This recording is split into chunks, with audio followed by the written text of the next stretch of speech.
लाल button को दबा के सब्सक्राइब करें हमारे चैनल को और क्लिक करें बेल आइकॉन को ताकि आपको आने वाली वीडियोस मिलती रहें बिल्कुल free. Hit the red button for subscription and click the bell icon for upcoming videos, it's free. Wilfred Owen एक पोइट थे और उन्होंने वर्ल्ड वार वन में एक सोल्जर के तौर पर भी हिस्सा लिया था और उनका वॉर एक्सपीरियंस भी बहुत बुरा रहा था और उन्होंने कुछ एंटी वॉर पोइम्स भी लिखी थी, जिनमें से ये एक पोइम है जिसका नाम स्ट्रेंज मीटिंग है। ये पोइम उन्होंने 1918 में लिखी थी और ये उनके मरने के बाद 1919 में पब्लिश हुई। ये स्ट्रेंज मीटिंग इसलिए है क्योंकि इस पोइम में पोइट एक मुखालिफ फ़ौजी से, एक जर्मन फ़ौजी से जो जंग में उनके दुश्मन थे, उनसे एक इमेजिनेटिव मुलाकात करता है, यानी इमेजिनेशन में उनसे मुलाकात करता है और ये दोनों मरने के बाद इनकी मुलाकात होती है। और पोइम के आखिर में वो जर्मन सोल्जर इन्हें बताता है कि पोइट ने ही जंग में उसे कत्ल किया था। फर्स्ट लाइन में कहता है कि it seems that out of battle I escaped. Speaker बता रहा है, down some profound dull tunnel long since scooped through granites which titanic wars had groaned, yet also their encumbered sleeper groaned, too fast in thought or death to be bestirred। Poem के शुरुआत में starting में speaker कहता है कि वो जंग से निकलकर, बैटल ग्राउंड से निकलकर एक बड़े डार्क टनल में आ चुका है। डल का मतलब वो जंग को, टनल को पसंद नहीं कर रहा और ये टनल ग्रेनाइट की बनी हुई है और जंगों में पहले भी ये यूज़ हो चुकी है।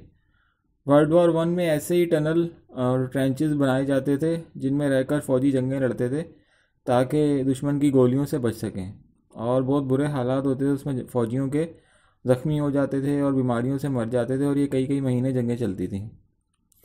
टाइटैनिक वॉर्स जो कहा है, टाइटैनिक को डूबे हुए उस वक्त तकरीबन 6 साल तो हो चुके थे, लेकिन ये बहुत बड़ा वाक़या था उस वक्त के लोगों के लिए, इसलिए ये 6 साल बाद भी इतना पुराना नहीं हुआ था। इस वाक़े को लोग याद रखते थे, इंसिडेंट को, इसलिए उन्होंने टाइटैनिक वॉर कहा इसको। और इसका एक मतलब ये भी है कि बड़े पैमाने पर लड़ी जाने वाली जंगों को, पोइट का मतलब है कि जो बड़ी जंगें थी जिनमें बहुत ज़्यादा जानी नुकसान होता था, तो उन्होंने इसलिए टाइटैनिक का वर्ड यूज़ किया है, टाइटैनिक वॉर्स का। फिर वो बताता है कि यहाँ पे कुछ लोग हैं टनल में जो घिरे हुए हैं, यानी इनको चारों तरफ से घिरे हुए हैं, और कुछ सो रहे हैं, कुछ दर्द से कर्रा रहे हैं, और कुछ फ़ौजी जो हैं वो मर भी चुके हैं। फिर वो लाइन 6 से लाइन 13 में कहता है कि then as I probed them one sprang up and stared with piteous recognition in fixed eyes, lifting distressful hand as if to bless, and by his smile I knew that sullen hall, by his dead smile I knew we stood in hell. With 1,000 fears that vision's face was grained, yet no blood reached there from the upper ground, and no guns thumped और down the फ्लूज made मॉन। फिर वो कहता है कि मैं इन्हें देख रहा था। प्रोब का मतलब होता है खोज लगाना। शायद स्पीकर उन्हें देख रहा था कि इनमें से कौन ज़िंदा है, तो अचानक उनमें से एक जो है वो खड़ा हो जाता है और स्पीकर को देखने लगता है। वो सिर्फ पीटीएस रिकग्निशन कहता है, यानी हो सकता है कि वो फ़ौजी स्पीकर को पहचानता हो, और पीटीएस का मतलब यहाँ पर काबिल रहम हालत है, यानी उसे देखकर स्पीकर को रहम आ रहा है, उसकी इतनी बुरी हालत है। तो वो फिर अपना हाथ उठाता है फ़ौजी स्पीकर को देखकर, और काफ़ी दुख तकलीफ़ में वो लग रहा है उसे, और ऐसा लगता है कि जैसे स्पीकर को दुआ दे रहा है, और उसकी एक मुर्दा सी मुस्कुराहट उसके चेहरे से लग रही है, और उसे ऐसा लगता है कि जैसे हम दोनों दोज़ख में खड़े हैं, क्योंकि वहाँ बहुत सारे फ़ौजी मारे गए थे, मुर्दा हालत में पड़े थे, डेड बॉडी सी, तो उन्हें वो हेल जैसा कह रहा है। फिर वो कहता है कि उस सोल्जर के चेहरे पर हज़ारों तरह के खौफ थे, डर थे, लेकिन स्पीकर के चेहरे पर कोई खौफ नहीं था, क्योंकि उसको गन्स की कोई आवाज़ें या फायरिंग की आवाज़ें सुनाई नहीं दे रही थी।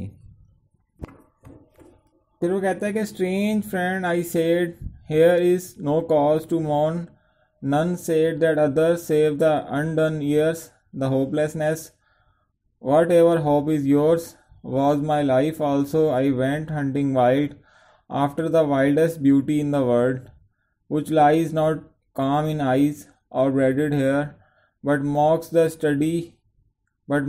steady running of the hour, and if it grieves pricklier than hair.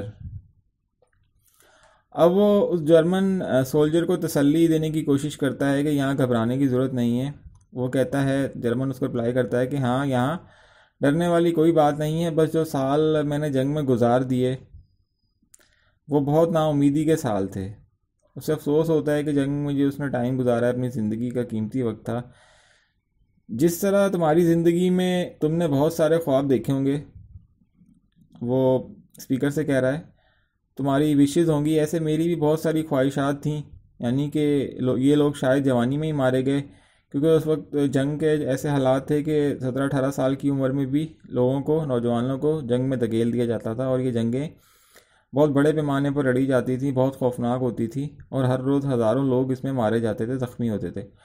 Hopelessness थी उस जंग में, क्योंकि उसे ऐसा लगता था कि वो मारा जाएगा। वो देख रहा था कि इतना ज़्यादा डिस्ट्रक्शन हो रही है, तो उसे यही लगता था कि शायद मैं भी मारा जाऊंगा, यहाँ से ज़िंदा बचकर अपने घर जाना बहुत मुश्किल है। फिर वो जर्मन कहता है कि मैं ज़िंदगी की कई खूबसूरत चीज़ों को हासिल करना चाहता था, लेकिन मैं अब ऐसा नहीं कर सकता क्योंकि मेरी ज़िंदगी जल्दी ख़त्म हो गई है। और जो वो खूबसूरती हासिल करना चाहता था, जिसकी तलाश में था, वो जिसकी सर्च में वो था, उसे वो हासिल ना कर पाया।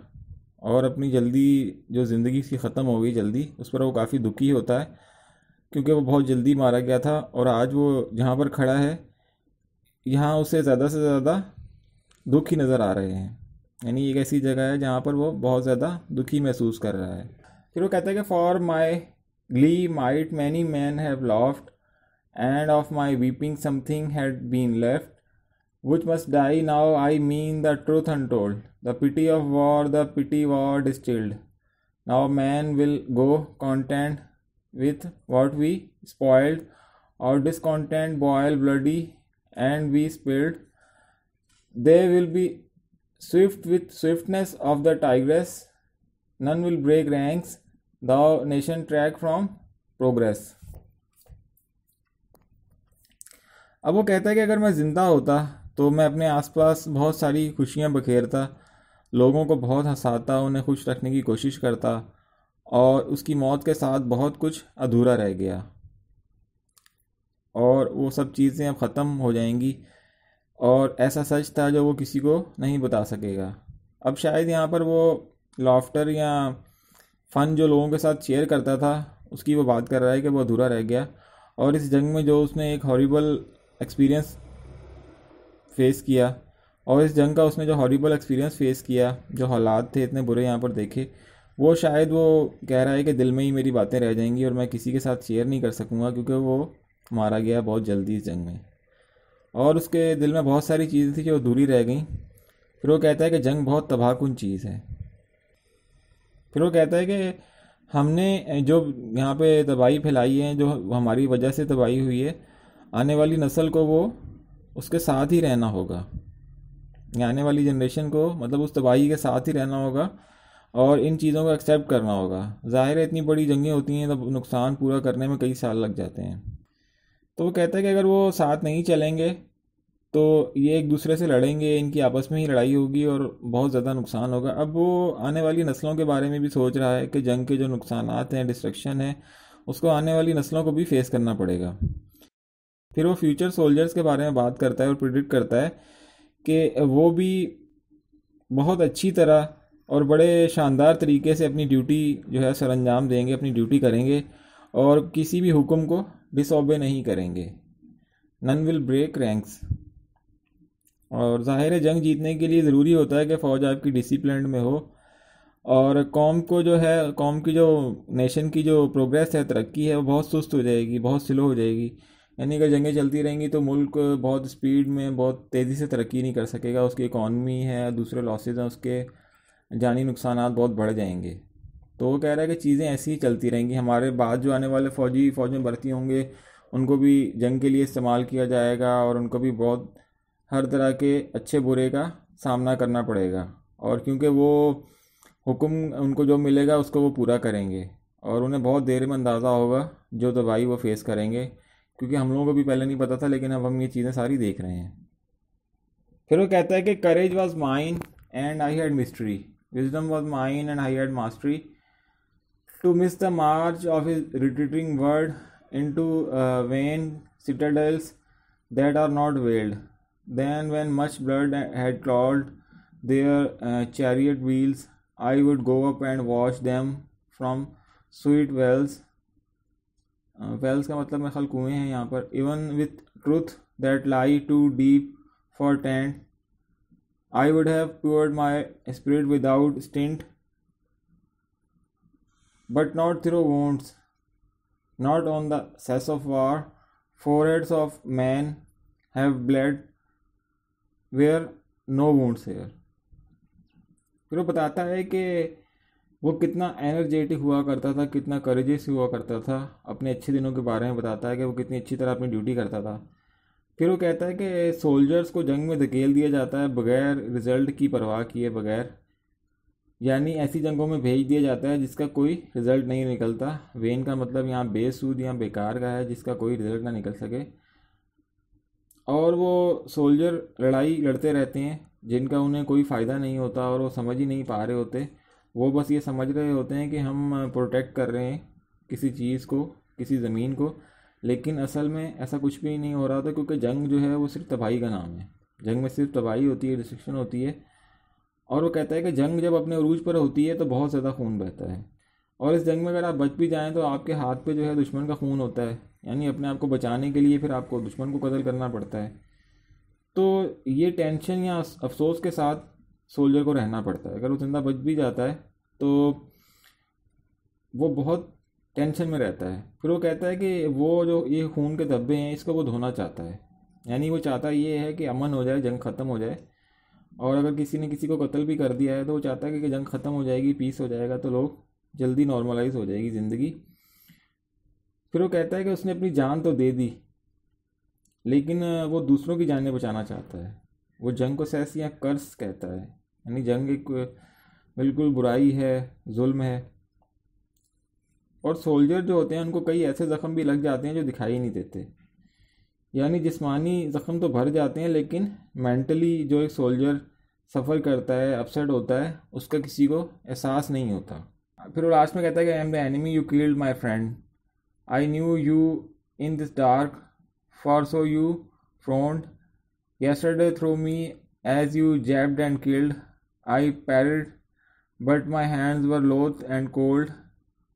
Let us sleep now. आखिर में बताता है कि वो ही उसका दुश्मन था जिसे स्पीकर ने कत्ल कर दिया था. मैंने तुम्हारे माथे से तुम्हें पहचान लिया है, हालांकि उस वक्त बहुत अंधेरा था. तो वो कहता है कि मैं भी तुम्हें कत्ल करना चाहता था, लेकिन मेरे हाथ ठंडे पड़ गए थे. और आओ अब सो जाते हैं. यहाँ पर यह पोइम ख़त्म हो जाती है.